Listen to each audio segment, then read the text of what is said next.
50억 클럽 의혹을 수사하는 검찰이 박영수 전 특별검사를 다시 소환했습니다. 1심에서 무죄를 선고받은 곽상도 전 의원과 관련한 수사도 보강을 거쳐 공범인 아들을 불러 조사하고 있습니다. 취재기자 연결해 알아봅니다. 송재인 기자.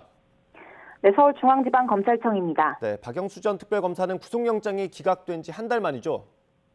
네, 그렇습니다. 우선 박 전 특검은 오늘 오전 10시쯤 검찰에 비공개로 소환돼 조사를 받고 있습니다.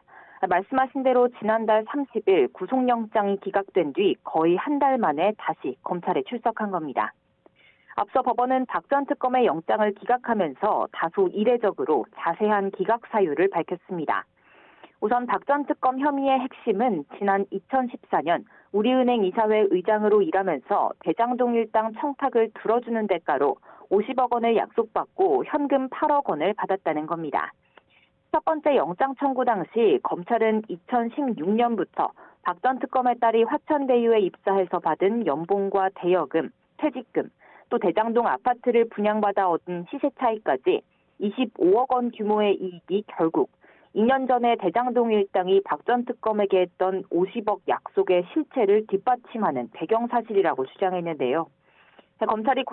법원이 구속영장을 기각하면서 이 부분에 대해 사실관계조차 다툼의 여지가 있다고 판단했던 만큼 검찰도 보강 수사의 핵심 대상으로 삼아왔습니다.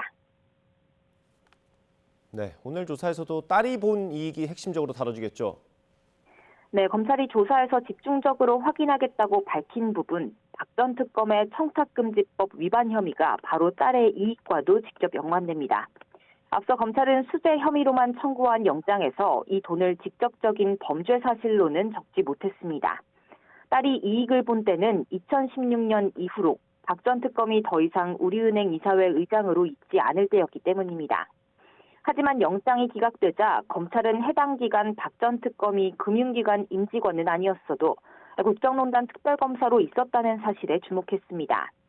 공직자가 일정 규모 이상 금품 수수를 받지 못하도록 한 청탁금지법 위반 혐의를 적용하면 딸도 공범으로 묶어서 혐의를 더 탄탄하게 다질 수 있다고 봤습니다. 이에 두 사람에게 청탁금지법으로 입건한 검찰은 가족을 압수수색한 데 이어 지난 24일 딸도 소환 조사했고 마침내 오늘 박 전 특검 당사자를 불러 조사하고 있습니다. 현재 검찰은 대장동 일당이 박 전 특검을 보고 딸에게도 거액의 이익을 준 게 아닌지 집중적으로 추궁하고 있는데요. 오늘 고강도 조사를 벌인 뒤 조만간 박 전 특검 구속영장을 다시 청구할 방침입니다. 네, 오늘 곽상도 전 의원의 아들도 소환됐다고요? 네, 그렇습니다. 또 다른 50억 클럽 수사팀도 오늘 오전 10시쯤부터 곽 전 의원의 아들 병채 씨를 불러 조사하고 있습니다. 가장 먼저 50억 클럽 수사 대상에 올랐던 곽 전 의원이 1심에서 뇌물수수 혐의 무죄를 선고받은 지 5달여 만입니다.